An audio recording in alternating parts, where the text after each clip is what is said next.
La formation de formateur, en fait, je la propose suite à l'écriture d'un livre, puisque j'ai écrit un pro-concept il y a maintenant 1 an, et ça m'a permis d'avoir une recherche et d'avoir une réflexion sur qu'est-ce qu'enseigner l'improvisation, par quoi est-ce qu'on passe pour enseigner l'improvisation.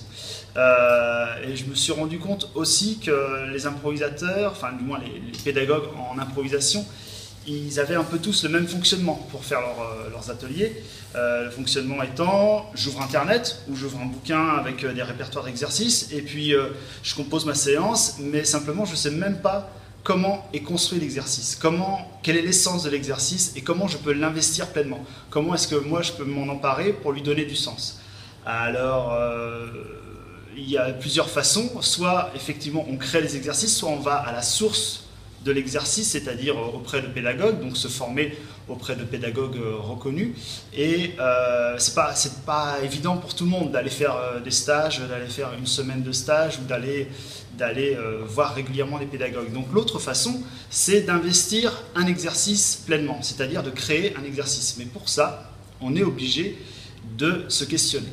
Et c'est là où le stage à l'improvidence est intéressant, c'est que j'envisage l'improvidence un peu comme le ventre d'une baleine, où on serait dedans pour se questionner, pour se demander pourquoi on fait de l'improvisation, pourquoi on a envie de le transmettre, et surtout qu'est-ce qu'on a envie de transmettre. C'est tellement large l'improvisation que finalement, qu'est-ce qui compose la singularité du pédagogue. Donc c'est vraiment l'axe de la formation. Le deuxième axe, c'est l'autonomie, parce qu'on va se retrouver très vite tout seul en tant que formateur, face à sa feuille, face à son atelier. Donc l'autonomie arrive très très vite, et pour contrer cette autonomie-là, enfin pour aussi aider à l'autonomie, c'est intéressant d'avoir de l'échange avec d'autres formateurs. Et c'est pour ça que c'est intéressant de pouvoir se rassembler ensemble et de pouvoir communiquer sur quelles sont nos difficultés, quelles sont nos pistes pour y arriver, quelles sont nos sources d'inspiration. Et ensemble, on prend ce temps-là pour communiquer.